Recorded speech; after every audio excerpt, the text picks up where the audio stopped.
and then you also start to pick up,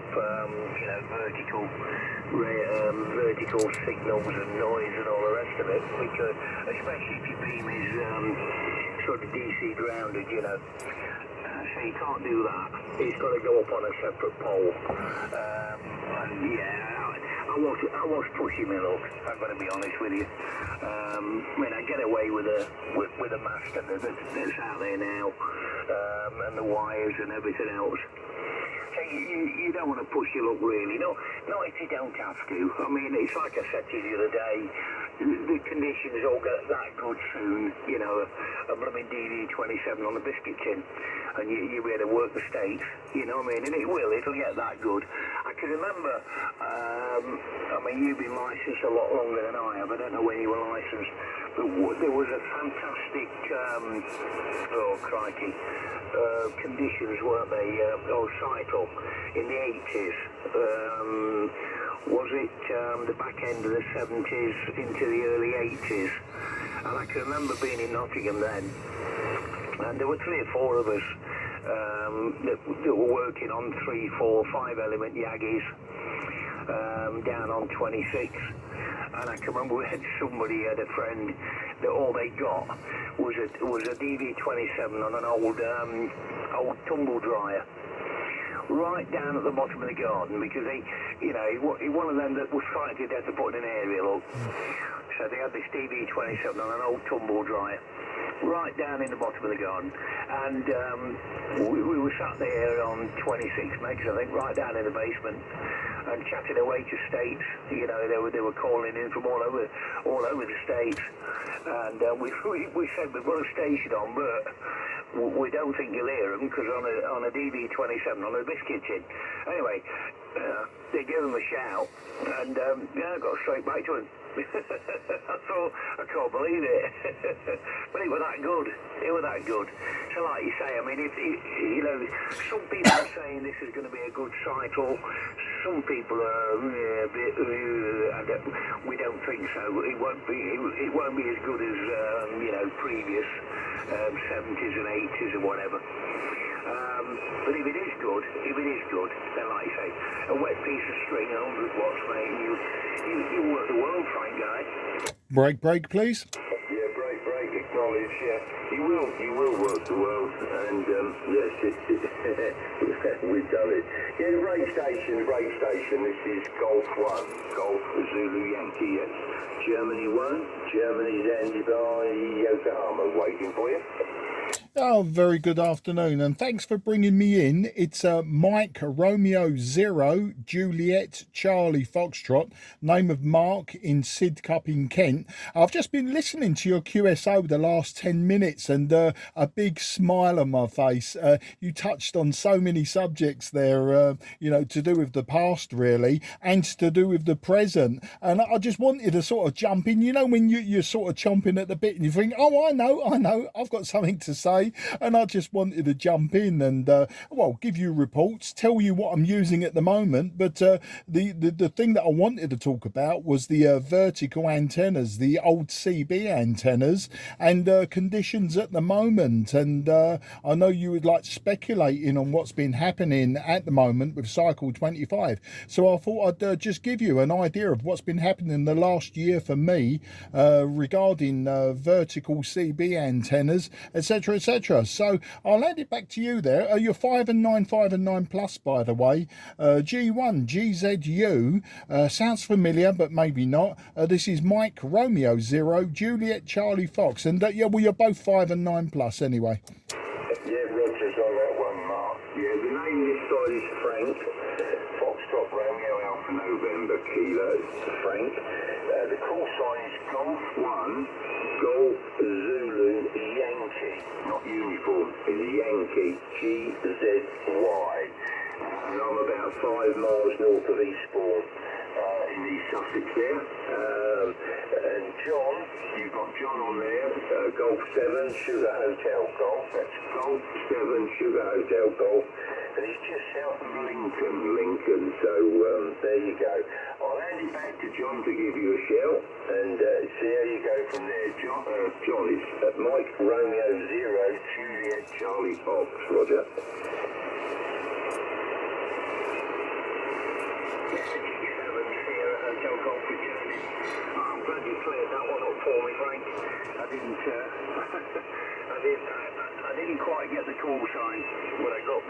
now you said Mike Romeo, or Mike 1 Romeo. Yeah, okay. Yeah, G7 Sierra Hotel Golf returning. Yeah, what's the name, guy? Very good afternoon, John. The name is Mark, Mike Alpha Romeo Kilo, in Sidcup in Kent, so about 15 miles southeast of London. And the call sign is Mike Romeo 0 Juliet Charlie Foxtrot. And yeah, just wanted to jump in, say hello. You're about 5'8" to me now. John, you was a little bit higher than that. I'm just using a 90-foot long wire at the moment. It's 90 feet and about 25 feet over the ground. The radio is an old Trio TS-830S, and the microphone's an MC50 mic, running about 100 watts at the moment. But yeah, just very, very interested, and as I say, smiling quietly to myself, listening to the conversation. There were so many parallels there. So back to you, John. G7SHG, this is MR0 JCF, and apologies, Frank, it was my handwriting. Yeah, I've corrected that. Yeah, no worries, Mark. Back to you, John. Yeah, thank you, Frank. Yeah, G7 Sierra Hotel Golf returning to the group. Yeah, okay, Mark. Well, it's nice to reminisce, isn't it? It's nice to reminisce, even though sometimes, you know, people don't want to talk about it. But it's nice to reminisce. But there you go. But I've not really played a lot with verticals again because of past experiences on other bands, you know, on the 11-meter bands and television interference and things like that. You know, it wasn't long before I switched over to the Yagis, and I found on the Yagis I didn't get any problems, none at all. So we were okay with that one.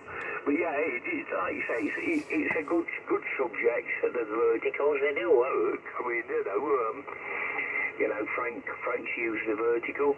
I had a play with a vertical a while ago, but just couldn't get away with it. Like, you know, it was, I've got wires up and Yagis up and things like that. So I was just pushing my luck a little bit. Pushing my luck. So there you go. But no, it's good to reminisce, Mark. Go ahead. Yeah, it certainly is. As I say, you know, it sounds like we come from similar backgrounds. Well, I failed the RAE back in 1978. I was just a teenager, stroppy teenager, and because I failed, and I failed abysmally, I went out and bought a 23-channel CB radio. It was a JC Penny. I like to say Pinto, but I can't remember. And then the very next year, 79, I bought a 40-channel PLL CB, and the rest is history. But yeah, the long gap out of sort of mainstream radio, dabbled throughout the 80s with you know, 11-meter sideband and that. But I was just going to say that, you know, at the moment I'm using a long wire, but for the higher bands I'm actually using what you touched upon, the silver rod. I'm using a high gain 5/8 wave silver rod on 10 meters and 12 meters, and sometimes 15. And you know what, on 10 and 12 it's working absolutely fantastic.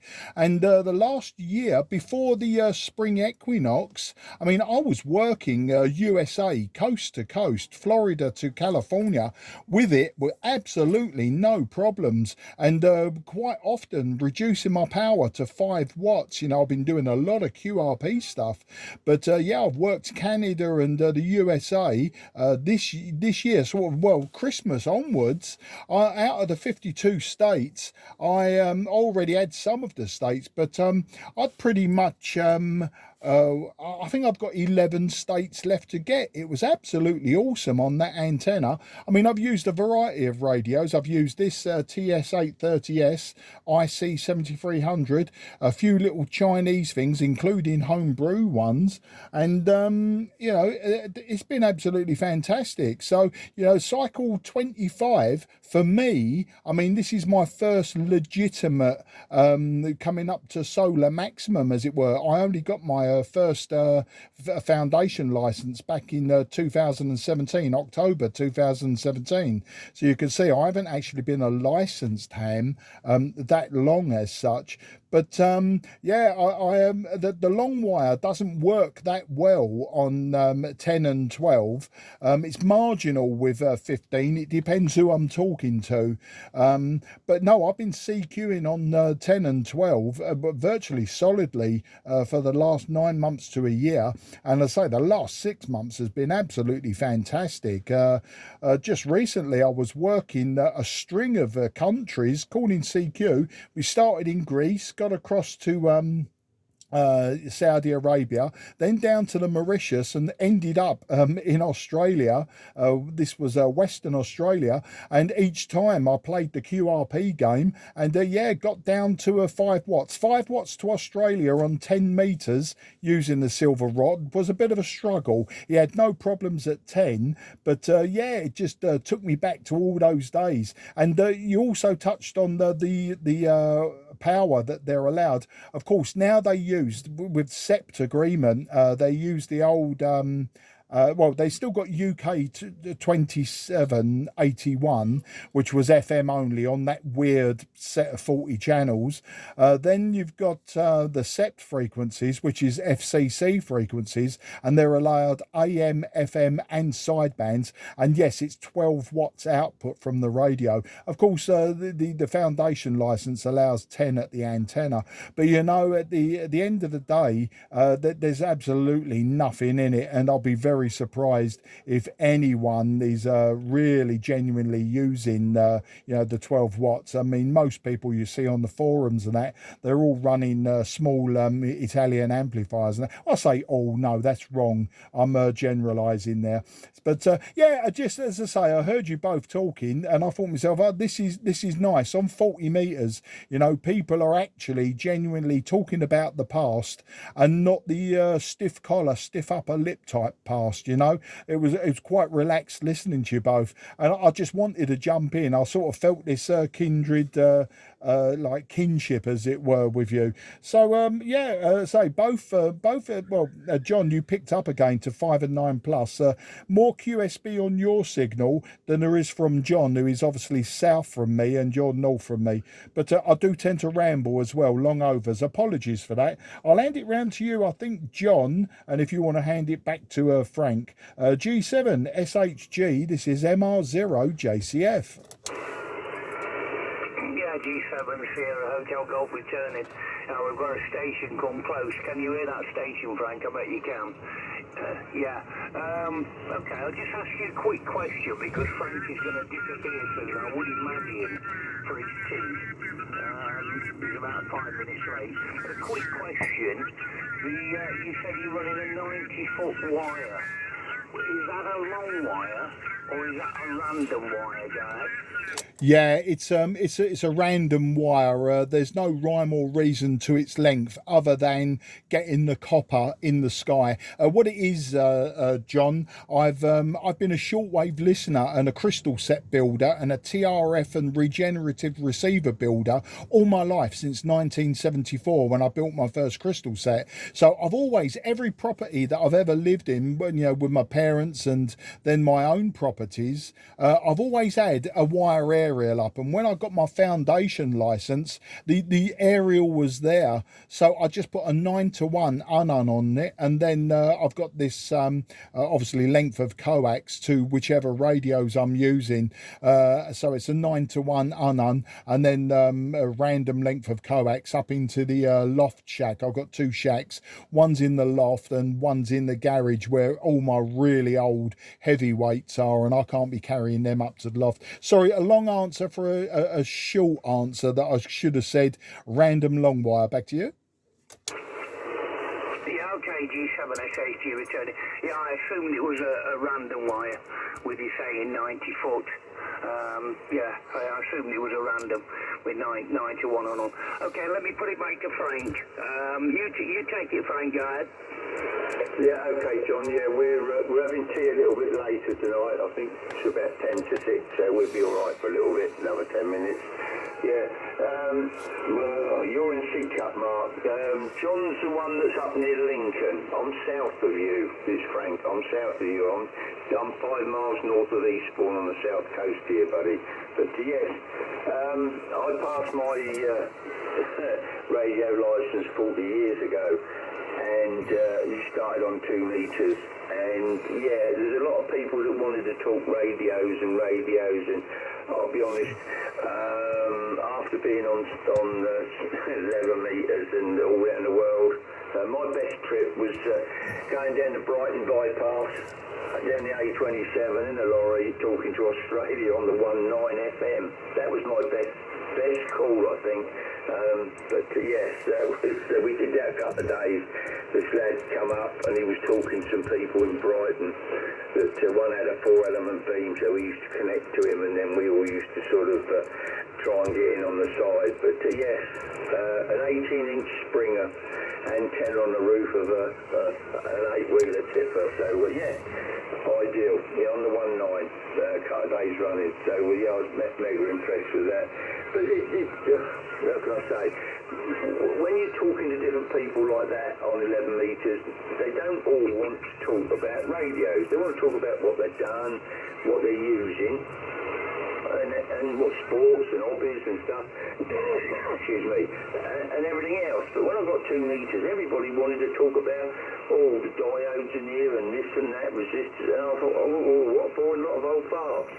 So, yeah, I put it in the loft and just done away with it, basically. It was an adapter, it's in a box. It's a proper Yaesu box. It's about 18 inches long, and it's about 8 or 10 inches square, basically, with 2 metres in it. And then there's another section that you could put 70 cents. But I was running it off a Yaesu FT757GX that I bought when I passed my test. And I've had that up until just over a year ago. I'm running a 7300 now. I've had that since the 22nd of March last year. The antenna's a ZS6BKW. I've also got a 40-foot mast with an MA6B on it. So we've had that up for about a couple of months now, 3 months, 2 months, something like that.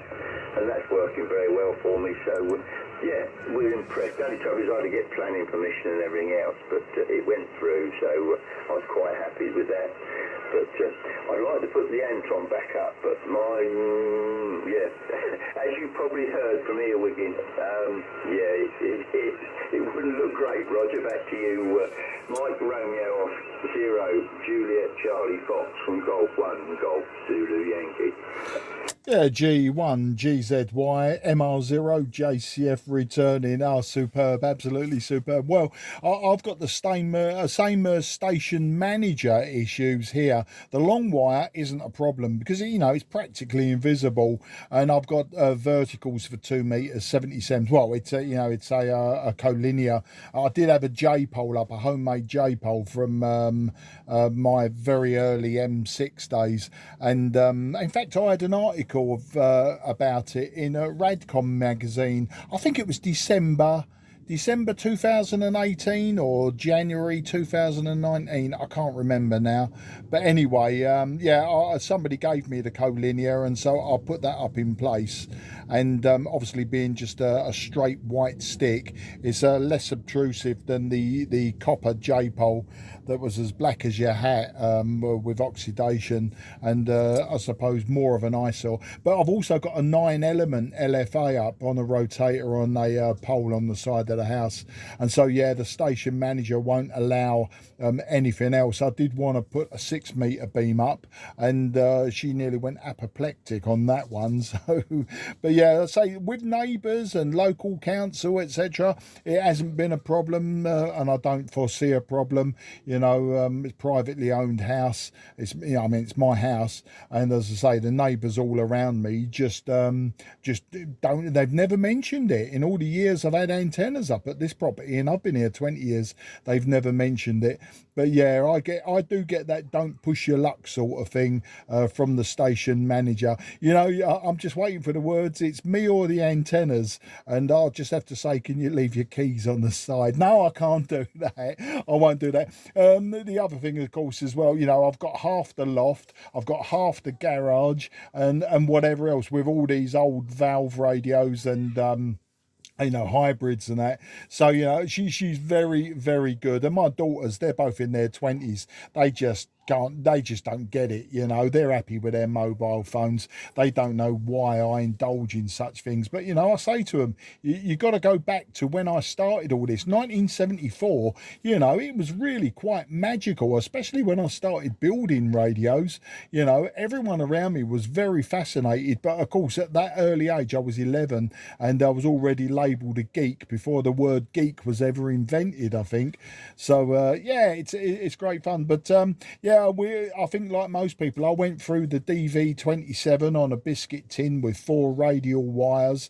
I remember my very first CB antenna was a centre loaded truck antenna with a mirror mount, and I had that mounted on a pair of upside down motorcycle handlebars. You know, it's just it just clamped onto it nice. They were just in the garage, in the shed at the time, and it was then I discovered you put longer wires on it, etc. But you know, I was brought up on, you know, long wire antennas for receiving and box loops for medium wave DXing, that sort of thing. You know, I was brought up on just long wire antennas and frame antennas and stuff like that. So when I got into the transmission game, you know, it was quite an eye opener, and I learnt a lot from it.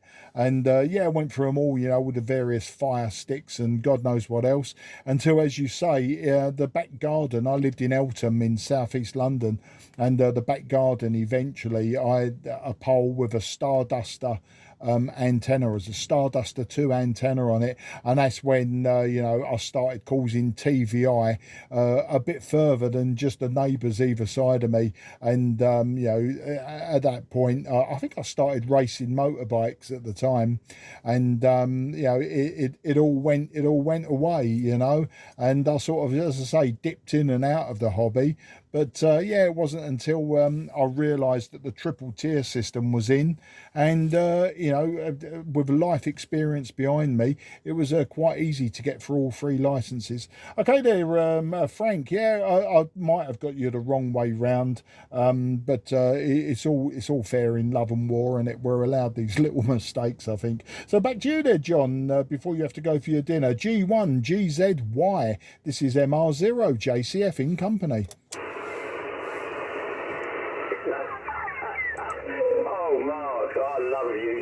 Yeah. I'm GZY and my name's Frank. John is Golf 7. Sugar Jeff Golf. Oh dear. Yeah. You're allowed those mistakes, mate. You're allowed those mistakes. You're getting carried away with the old times. Yeah. John and I do this often. Yeah. The good old days. Yeah. Yes, I can imagine all the aerials.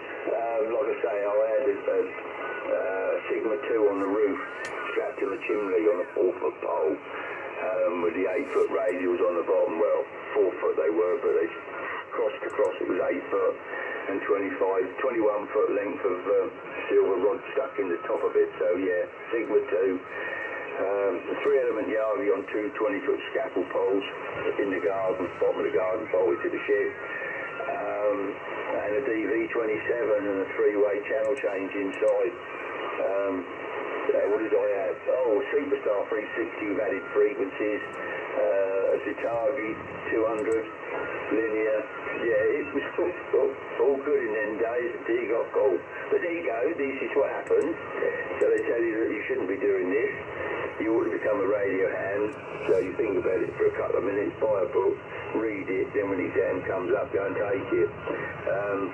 And that was it. Like I say, I started on 2 metres, but I couldn't get hold of anybody really. Nobody said, well, not to talk to properly, if you know what I mean, like we're talking now. It was all all about the workings and this and that, and there's a bloke gets on here every day, well nearly every day, and he records your voice and plays it back to you and says, we won't go there, John, will we? But anyway, yes, I'm not interested. I'm not interested in the bloody things work, I'm sorry, I'm just not. That was bought, I was on my own at the time, and I bought mine so that I could talk to people. That's why I got the radio. I was stuck at home. I got a 5-year-old and a 2.5-year-old, and when they come home from school, that was it. When they went to bed, I couldn't go nowhere. So couldn't afford to keep talking to people on the phone, so I bought the radio. I had a little straight 40 AM. Can't remember what make it was. Had that for a fortnight. Couldn't put out of all the noise coming in from Italy and that. Bought a Colonel 360.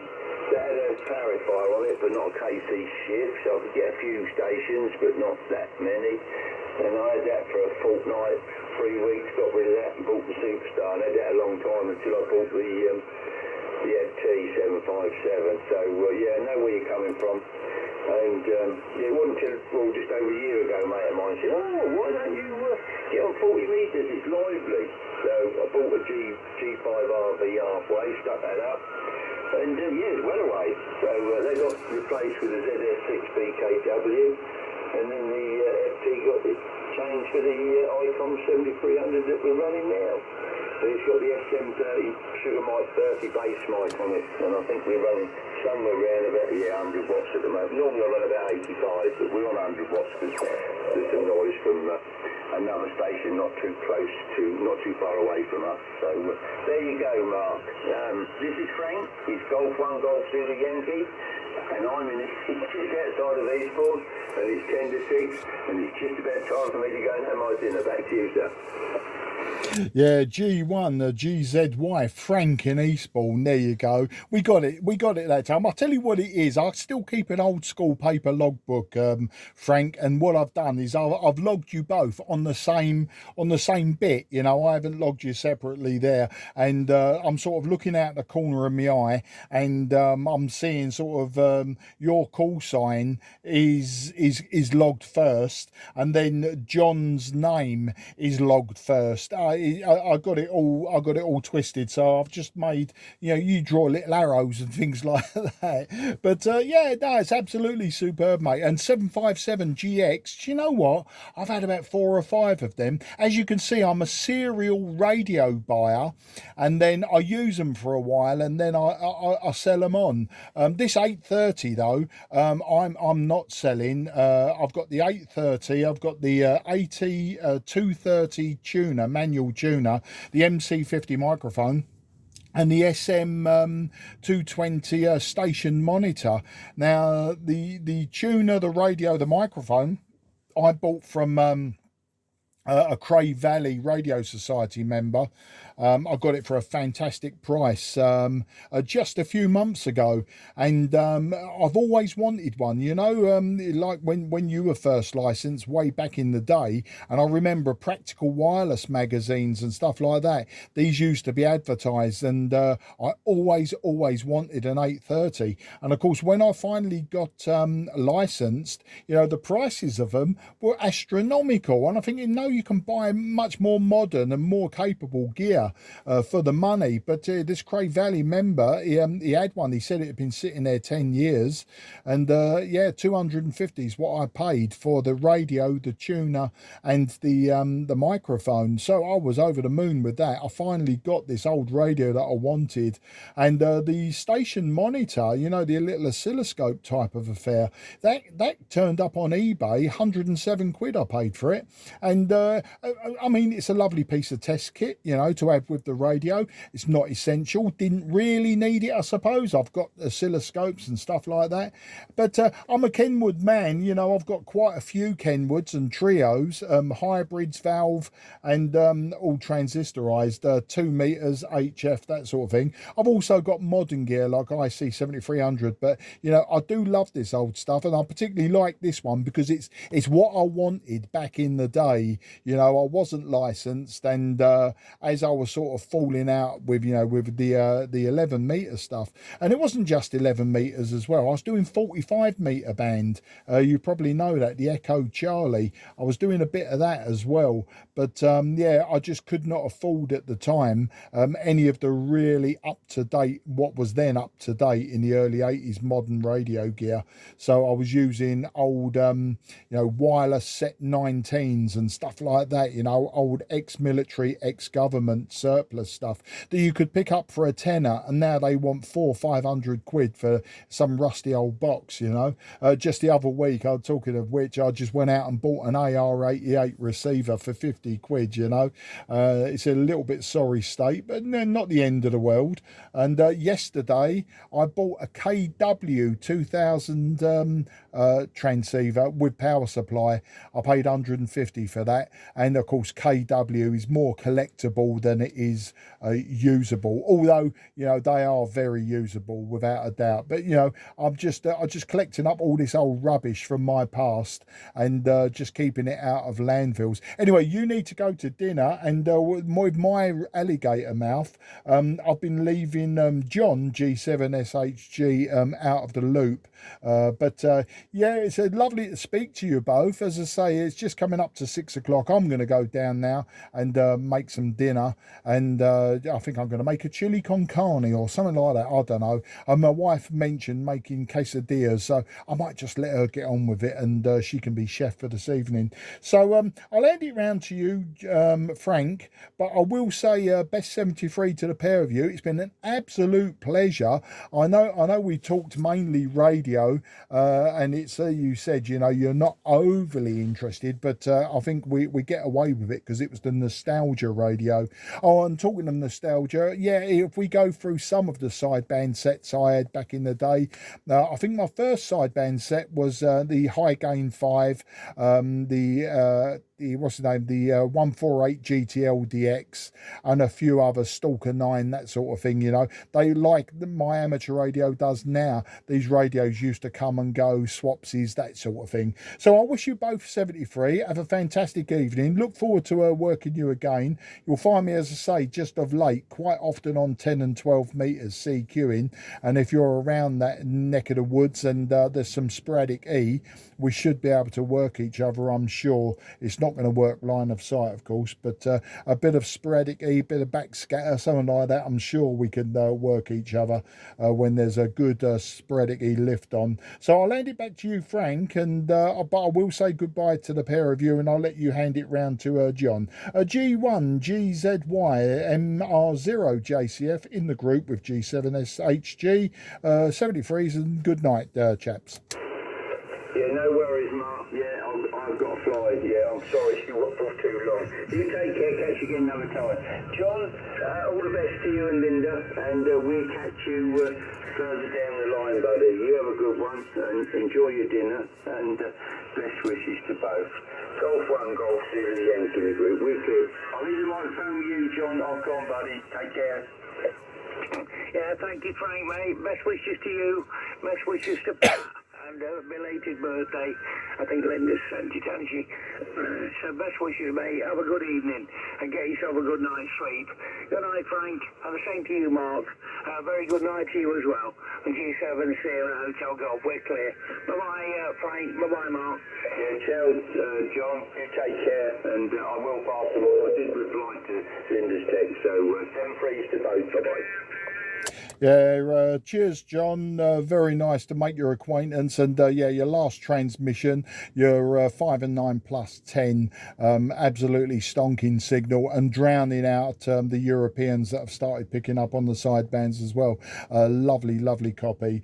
This is MR0 JCF going QRT. I think the frequency is clear for use. Yeah, I'm going to go and get some tea. So yeah, thanks ever so much, Mark. You're 5 and 9 here, by the way, and I'm 8 miles south of the city of Lincoln, and you're 5 and 9, no problem. You take care, Mark. Very best wishes to you and to the family. G7 Sierra Hotel Golf. Bye-bye, mate. Yeah, likewise. Look forward to the next time, and you take care. As I said, MR0 JCF going clear. I think this frequency is now clear for use. The frequency is clear for use.